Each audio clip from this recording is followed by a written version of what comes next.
Gérard Filoche, je suis un fils d'ouvrier, j'ai été ouvrier moi-même, j'ai fait plein de métiers avant de devenir inspecteur du travail. J'ai visité 9 à 10 000 entreprises, le code du travail à la main, ce qui m'a permis de comprendre ce que c'était la souffrance de ceux qui produisaient les richesses et qui n'en recevaient pas la part qu'ils méritent. Comment pouvez-vous dire qu'il veut libérer le travail? Il veut exploiter davantage les travailleurs. Pour ça, il veut permettre que les patrons puissent les licencier, les menacer. Il veut que leur CDI soit moins solide, que le licenciement soit plus rapide, qu'il n'y ait pas de, même pour les patrons voyous et délinquants qui n'ont pas de motif, qu'il n'y ait pas de répression contre eux au prud'homme. Il s'en fout aussi de l'hygiène, de la sécurité et des conditions de travail, puisqu'il veut quasiment faire disparaître ce qu'on appelle les CHSCT, Comité Hygiène, Sécurité, Conditions de Travail.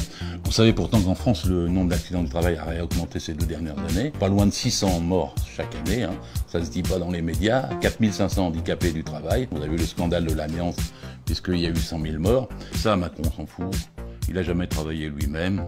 C'est un trader et il voit le travail comme un trader voit les pépettes, l'argent.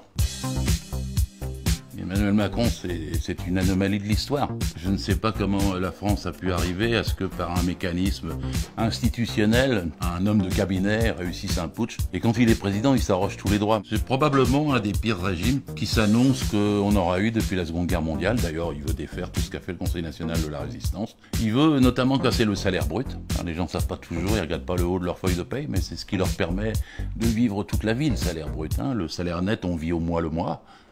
Le salaire brut, on vit toute la vie.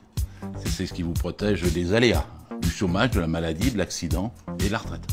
Et tout ceci va disparaître du bulletin de paye dans une manipulation assez gigantesque au mois de janvier 2018. En même temps, il ne veut pas qu'il y ait le prélèvement de l'impôt à la source. Pour donner la tromperie aux gens, c'est qu'il augmenterait un petit peu le net alors qu'il baissera beaucoup le brut. C'est un cadeau de probablement 450 milliards au MEDEF, le plus grand hold-up qui ait jamais été fait jusque-là. On connaît les pressions, c'est ce qu'on appelle la mobilisation sociale, c'est-à-dire les manifestations de rue. Mais, je le dis, il faut en faire. Ceci dit, il y a une leçon à tirer de l'année dernière, 2016, contre la loi El Khomri. Nous avons fait 14 manifestations.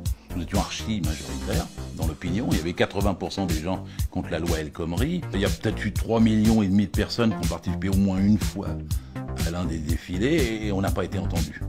Donc les gens s'interrogent, qu'est-ce qu'il faut faire? Moi, je n'ai pas de consignes ni de moyens d'ailleurs d'en donner, mais j'observe que chaque fois qu'on a gagné dans notre pays, c'était quand les entreprises étaient occupées. C'est-à-dire en 1936, en mai-juin 68, chaque fois qu'il y a eu un tel mouvement que la société était paralysée comme en novembre-décembre 95. Je me dis que si on veut avoir une riposte qui soit à la hauteur et qui permette de gagner sans gâcher des énergies, c'est sûrement un mouvement de ce type qui est nécessaire. Alors maintenant, on le décrète pas, c'est aux salariés d'en décider. D'abord, il faut dire aux gens qu'il faut qu'ils sortent la crise de leur tête. Tous les matins, on leur dit c'est la crise, serrez-vous la ceinture. C'est faux. Faux. La France n'a jamais été aussi riche.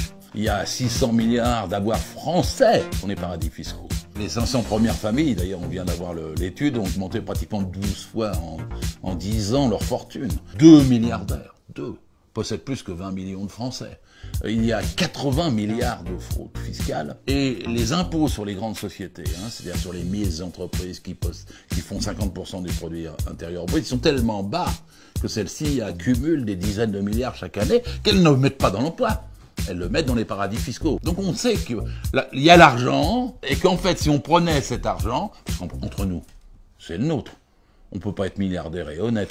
En travaillant, on s'enrichit pas, on se nourrit. Ceux qui s'enrichissent, c'est ceux qui exploitent le travail des autres. C'est à eux qu'il faut imposer une redistribution des richesses, un salaire qui soit pas supérieur à 20 fois le SMIC, et donc des impôts qui soient suffisamment forts au-delà pour pouvoir faire restituer. Si crise il y a, si déficit il y a, si dette il y a, pour pouvoir restituer ça, c'est à ceux qui l'ont fait qu'il faut s'en prendre.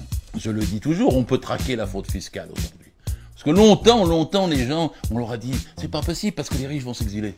Ils sont déjà exilés, ils sont déjà partis. La différence aujourd'hui, c'est que techniquement, on peut avoir chaque centime. Quand c'était Cahuzac qui faisait pas rentrer l'argent, on sait bien pourquoi il trichait lui-même. Mais après, vous avez vu Cazeneuve, qui a été ministre du budget. Et il a fait rentrer 2 milliards sur 80 milliards. Il en reste 78. Si vous faites rentrer les 78 milliards, on a des infirmières dans les hôpitaux. On a des profs en plus pour les gosses qui décrochent à l'école. On a des routes meilleures et on a du transport gratuit dans la SNCF pour les jeunes. Alors il y a un truc qui s'appelle le verrou de Bercy. Bercy décide de qui il suit ou qui il ne suit pas. Ouais, je propose de faire sauter le verrou de Bercy et de faire qu'on puisse poursuivre et qu'il puisse y avoir des plaintes et qu'on puisse faire le nécessaire pour faire rentrer ces dizaines de milliards. Ça sera beaucoup plus simple que de casser le code du travail. Ouais, battez-vous pour vos salaires. Ne croyez pas qu'il faut baisser le coût du travail. Ce qu'il faut baisser, c'est le coût des dividendes. Jamais il y a eu autant de dividendes que l'année dernière en France. C'est le record de l'histoire de France. Ils servent à rien. Faut pas croire qu'un jour ils reviennent comme ça, puis qu'ils vont nous ouvrir des usines. Non, ils les ferment pour avoir plus de dividendes. Le combat de millions d'entre nous, de tous les citoyens, c'est d'arrêter la finance là-haut pour de bon. Ils sont trop peu à se goinfrer sur notre dos. Et ça, il faut que ça soit un sentiment partagé jusqu'à ce que ça leur devienne impossible, et jusqu'à ce que la conscience des gens soit telle qu'on puisse effectivement reprendre ce fruit de notre travail, se le partager entre nous. On vivrait tellement mieux. Je sais même pas comment ils peuvent vivre là-haut dans un océan de misère. Ça doit quand même leur poser des problèmes moraux de temps en temps. Je sais que moi, quand je vois la misère dans la rue, et que je sais que je ne peux rien faire pour, que je vois des gamins dormir par terre avec leur famille, que je vois des migrants à Calais, ils gazent leurs affaires, leurs toiles de tente ou leurs fringues, pour pas qu'ils restent. Quand je vois ça, je me dis, je peux pas ne pas bouger. Et à tous ceux qui m'écoutent, je dis bougez aussi, bougez aussi.